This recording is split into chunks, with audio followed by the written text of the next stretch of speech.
Mokile kelama Isalima mibu hebele Olelo ye bandite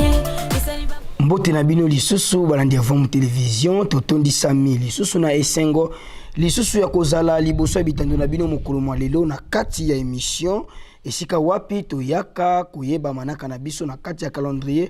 africain bokoko ya bayindo topesi bino bambote pe bolandi bolamu lisusu ya émission na bino mokolo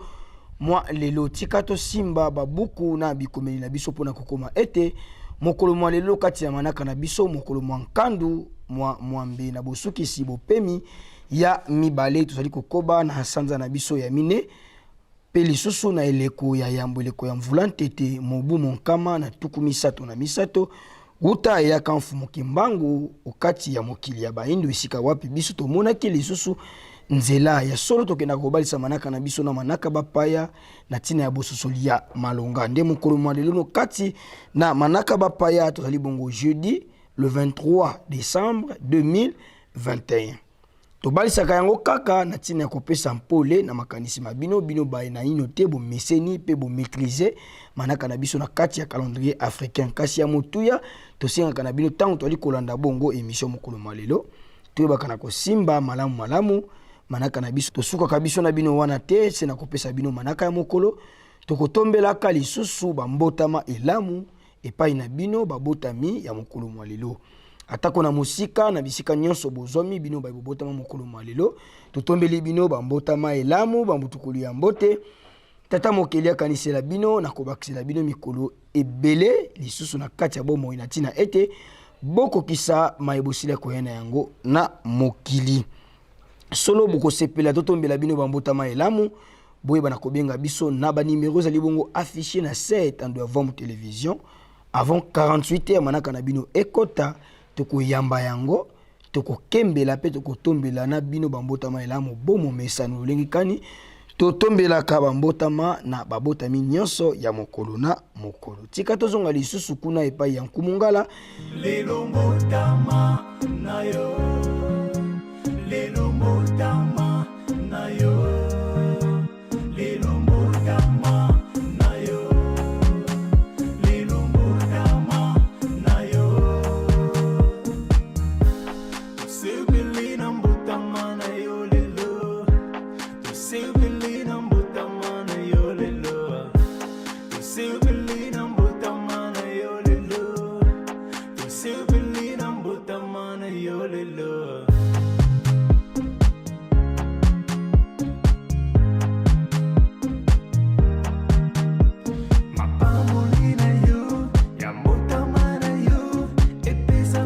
tozonga lisusu kuna epai ya nkumungala na tina ya kozwa lisusu naino liteya na kati ya video du jour esika wapi tozwaka pe toyebaka mainini balengeli biso ya mboto kabwana biso na bino na kati ya émission mokolo mwalelo tolanda elema oyo na bokebi tokutani biso na bino na simana yango tolanda nzoka tata na mama milimo na bango evandeli na nini na makila siko tango tozwi makila ebele oyo sikoyo oye kobotama nango makila wana ebele esali te milimo wana ebele ekoti pe epai na yo eza koaffaiblir molimo na yo po asala mpenza malamu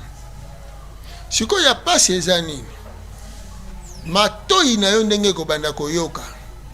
ekobanda koinfluence makanisi na yo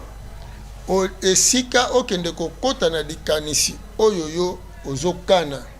likanisi ekei epai mosusu napesa ndakisa ozolinga ozwa kaka ata singa otya na tonga makanisi nyonso eke place wana kasi ndenge makanisi na yo ezokende mpo notya mbala moko likambo moko boye ezoloba mapembeni oyo ebendi mpena makasi ya tension na yo oyebi kokoki kotika olanda nanu makambo wana donc distraction wana lelo lingo lambela fiancé na yo obandi komilengele mpo nolamba fiancé na nga lelo akolia kitoko mais moto aza monguna na yo akosala nini akoya kodistraire yo ozwa ngonga ya kolamba te mpo ntango fiancé akoya akuta biloko nano ebeli te mais yo koyeba te ezela nano naza nano na likambo moko boye zela oyebi ke bafingaki yo na kingandi asalaki yo bo azongisaki yo bosi obandi kosilika o perdre contrôle omoni nzoka ye na sa motema azoboma yo mpo ngonga esala nini soki tem toke lutuna ye est ce que na misu no koloba nakoloba ko toke yo pere kwa so silika okei obosani okolambela nde mbotama ya sika oyo tozoloba donc bazo distraire biso po tobatela bana na biso te oyo baye na mokili ya sika yango wana bomoni mwana oyo ndoki koma kokozala mayele boye me totunaka ebele ya boye bakangi bana na bango bandoki mpo bazosala zongo ike na ndako ye moko atiki na age ya 15 ans mais mpo bayebisi ete mwana ne aza na ndoki soki olingi oyeba kaka amiyebaka te se abimaki ntango asalaka zongo ike yo mpe soki omoni ya solo na moni yango bindotila bano balobaka na se apongi bongo ebandi lelo euta banda bakoko te mais lelo ekomi bana ndoki do bomoni phénomène bana ndoki na balabala bapesaki bango bandoki na bamikate na banini phénomène wana nde ezosalaka bana oyo mpo motuna ezali biso sokokufa te mokili ya mabe ezokende kolimwa mokili ya sika ezoya kobota matono mingi bandeko bandi ya vangu télévision etando ya bonsomi ya bwania mpe ya bolamusi bayindo na pongi elinga koloba ete mai nyonso tokotielaka bino ezalaka na ntina kopesa bino mateya oyo ekokumbela bino boyebi na kati ya bomoi na bino ya kozala ya mokolo na mokolo yango tolobaka soki tolandi tobenda nde liteya ekumba lisusu bongo bososoli na kati ya bomoi na biso tika tozongisa matondo na bino banso bandi ya vangu télévision na bisika nyonso bopesaka biso tango pengonga ya kolandaka émission na bino mokolo mwa lelo tozongisa lisusu matondo na équipe technique mobimba ya vangu télévision basungaki biso po tokomela bino kitoko mpe na bonzenga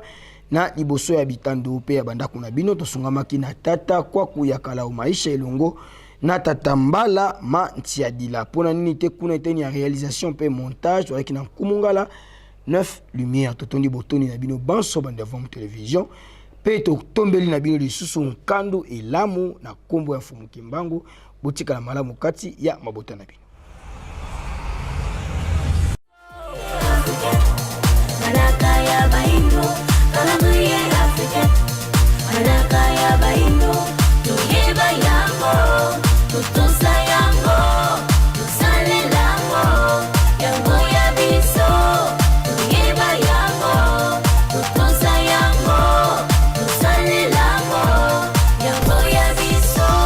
Ibele ba yebite utamokile kelama isalima mibu hebele olelo ye bandite